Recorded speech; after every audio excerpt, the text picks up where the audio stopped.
Okay. Good morning, you beautiful human beings, guys. I haven't seen you in a while. It's been a minute. I'm so glad to be back with every single one of you. Please do let me know where in the world you are joining us from, where you're watching, from the house, from the car. Hopefully nobody's in traffic right now. And if you missed it, it is Valentine's Day today. So if you got a better half or you're in trouble, go wish them, go do something special. Take some time to celebrate love and don't get caught up in the whole you need to buy some crazy stuff. Just take the time. It means more than money. I'll tell you that, guys. Listen, I hope you're doing well. Again, super great to be back with every single one of you. A lot has happened, a lot to catch up on. I've been on some leave. I've spent some time with family, and I just appreciate you all for your kindness, your understanding. It is super important to take time for the people that you love. Right, so let's jump in. There's a lot to discuss this morning. There's a lot to discuss today, and there's a lot happening in the world that we need to obviously break down. So first and foremost, we've been speaking about CPI, we've been speaking about inflation, we've been speaking about the Fed in the US, and it really went down yesterday. Now, for our signal service provider clients, right, obviously we were in a dollar loss bias, right?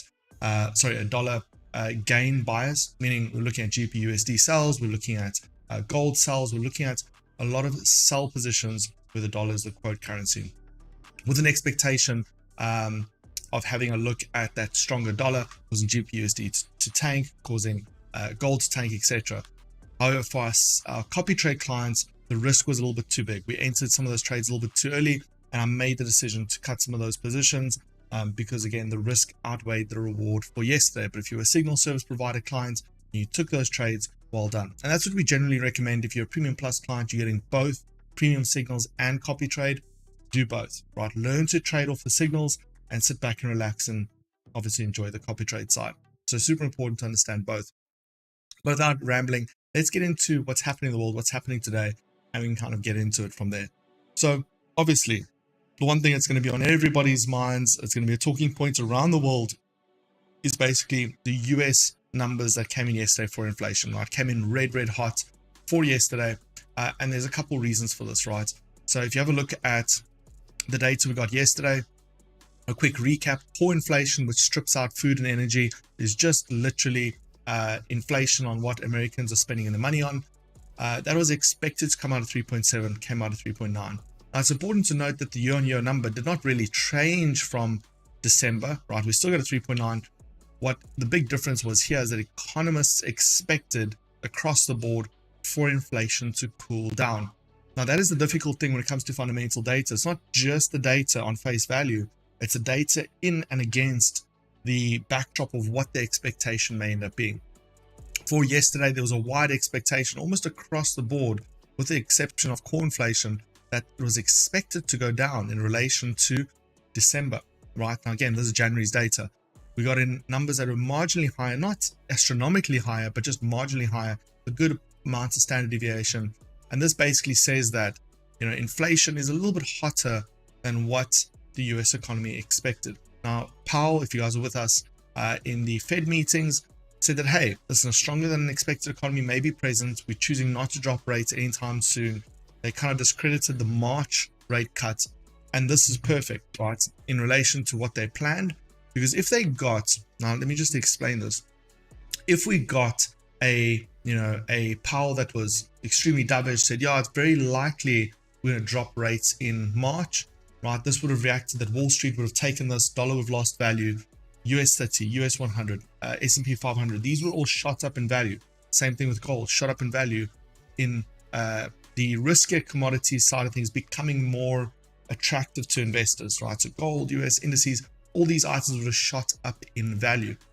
But if we then got a red hot inflation a week later, there would have been a massive amount of volatility. Everyone would have been scared that, could the Fed lift rates again? Would they then pause for even longer?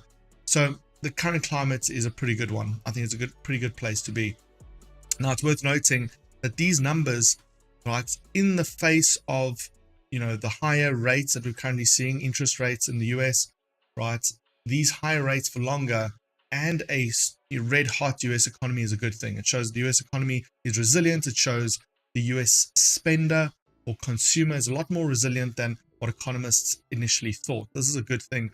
Now, obviously, we're seeing that reflected in the dollar, very, very strong dollar.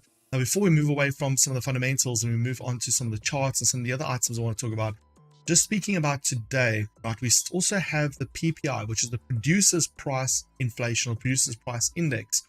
Now, what this does, now we've just seen the consumer side. We've seen how consumers are spending their money and how much does a dollar today buy tomorrow, or how much did a dollar yesterday buy today, right? Inflation means that consumers can buy less and less with the same amount of money. What we're getting today, and just behind me here, is a producer's price inflation, right? Which basically means on a producer's front, are they spending more money to produce the same thing, right? So it's measuring inflation on the production level. Now, if this number comes out higher than expected, at the moment we don't have a forecast here, but if we come out, higher, it'll mean inflation is both present at the production level as well as the consumer level.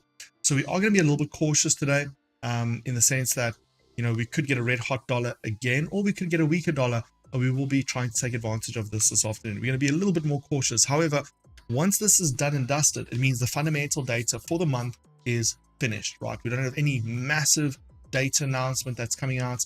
We may get GDP, we may get smaller numbers or smaller events that could move the dollar, but it basically means that price action remains king, and we can continue milking the market without any fear of any external influences coming in here, right?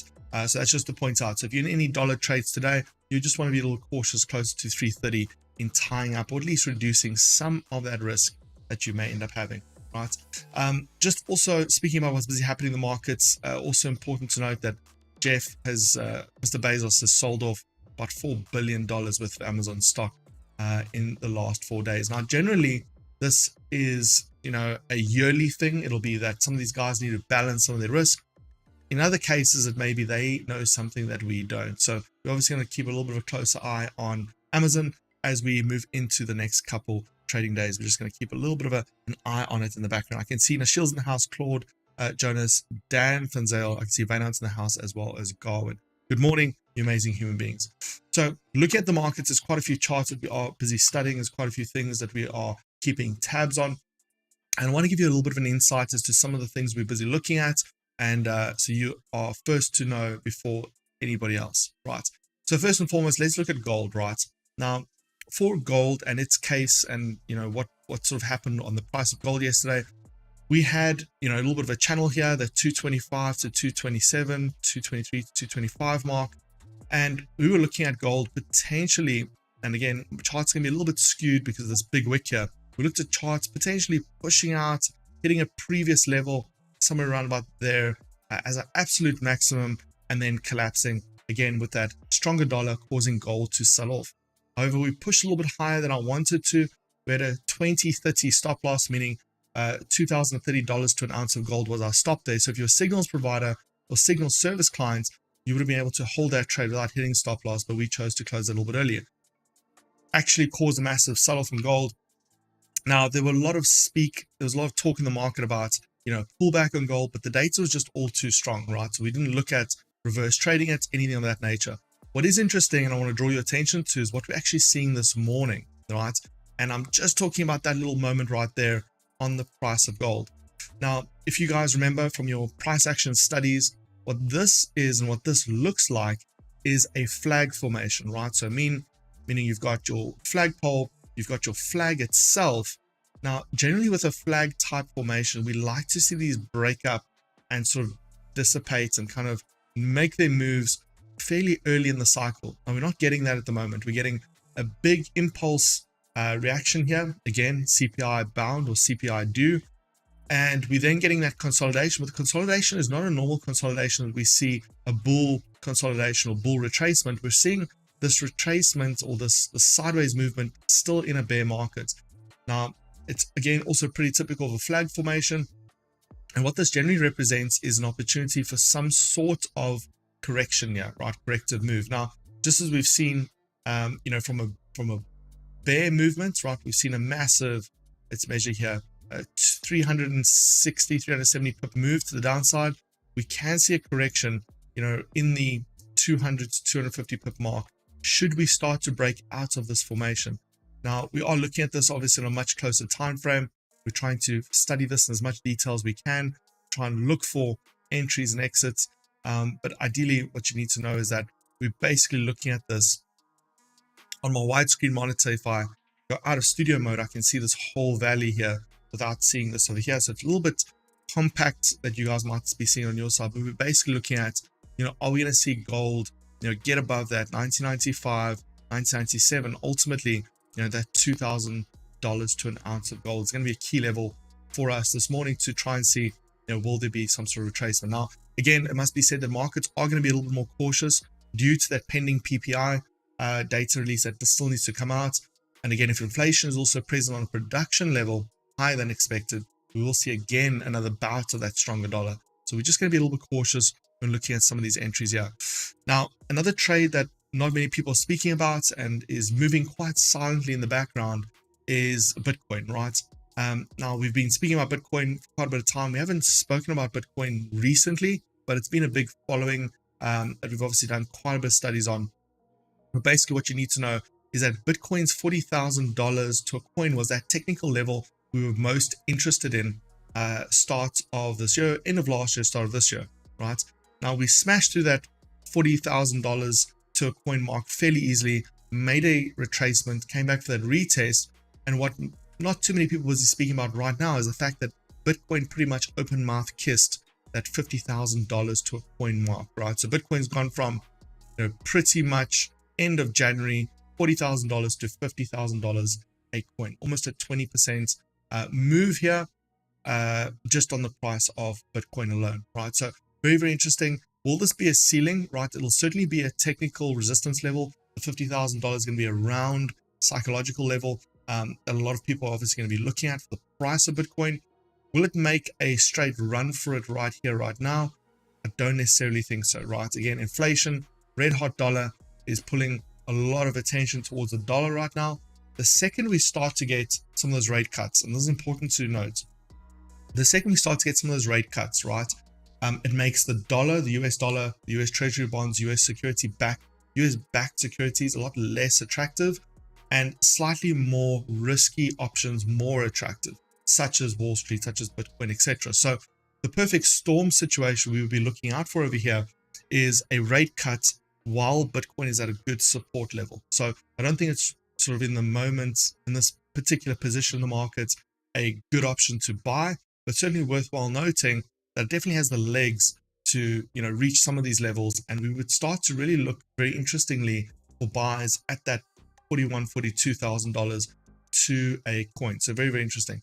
Now, if we look at indices this morning, a lot of the indices have obviously just run away. If we look at what German 30 did, we can obviously see that German 30 pretty much collapsed and hasn't really recovered any of that collapse, right? Has collapsed down.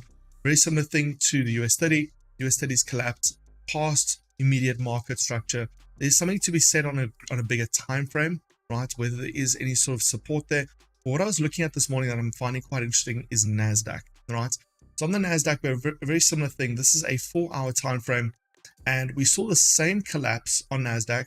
However, it seems that the US 100 or the NASDAQ has stayed largely within structure, right? The immediate collapse was down to a known level, right? We've kind of found support, and over the last, I'd say 12 hours, 16 hours, we've kind of really been in a bit of a sideways motion, right? So similar type of view to what we're seeing in gold, just on the NASDAQ. Now, I think this represents a pretty good opportunity from a trade perspective, in the sense that, we're getting a little bit of consolidation here.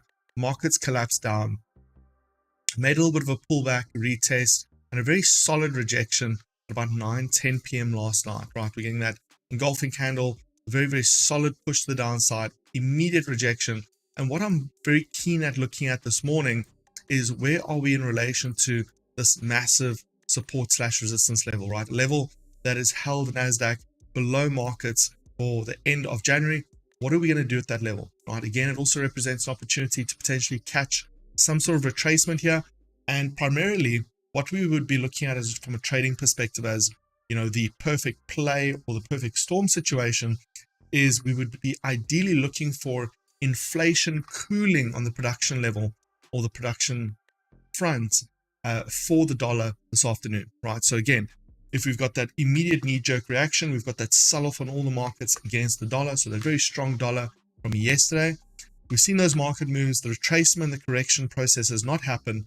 But if we see on the production level that inflation's cooled down, now remember, costs on the production level are passed on to consumers. So the production level is almost like a precursor or a pre-indicator of what consumers will end up facing, because a lot of, as I just mentioned, those production costs are passed on to consumers. If that production inflation is cooling down, it means that the correction we could see from that massive reaction that we saw yesterday, that could then be the perfect storm situation for some massive clawbacks in some of those losses against the dollar we saw yesterday. So that'll be a perfect storm situation. Now, again, it doesn't always play out that way. It will be something we are preparing for. That's what trading is really about, is preparing, showing up ready to execute, that when certain situations present itself, we're in a position to execute, right? So that's just a little bit of the thinking that the trading desk is going through now in the background as we speak. So we're going to take it a bit easier. We want to claw back some of those losses that we obviously took yesterday to try and end off the week in a super positive note. Again, we're building off of some of the positives for February. We want to close up February super strong. The copy trade is a whole new system for us. It's new techniques, new procedures, new policies that need to be put in place to make that run. We want to finish February strong. We want to go into March with absolute momentum. And we believe this is going to take over the market completely. So we appreciate your support. We appreciate your love as always. Stay tuned, trade safe. I'll see you guys a little bit later. Dollars for lunch will be this afternoon. Now it is Valentine's Day, as I mentioned before. I may still decide to change that. However, the one thing I must mention for Premium Plus clients, if you are Premium Plus clients, we have a very special show scheduled for Friday morning. Right, so if you can make it on Friday morning, this will be live, and I'd really like you guys to be there. It's going to be a special edition show. You'll find out why on Friday morning, but some really special things we've got planned for Premium Plus members for the balance of February, as well as the balance of the first quarter of this year, meaning moving into March itself. We're going to have some special training sessions. We're going to have some mentorship sessions. We're going to have some Q&A sessions. And just, I'm going to be investing a lot more time in spending time with you guys to answer your questions, to figure out where your areas are that you need development, where you need a bit of assistance. And that is what is going to be discussed on Friday morning. So you definitely want to be a part of that. But outside that, guys, listen, we appreciate you. We love you. As always, be safe, trade safe. Until I see you guys a little bit later, you know the deal. Have a great day. Goodbye.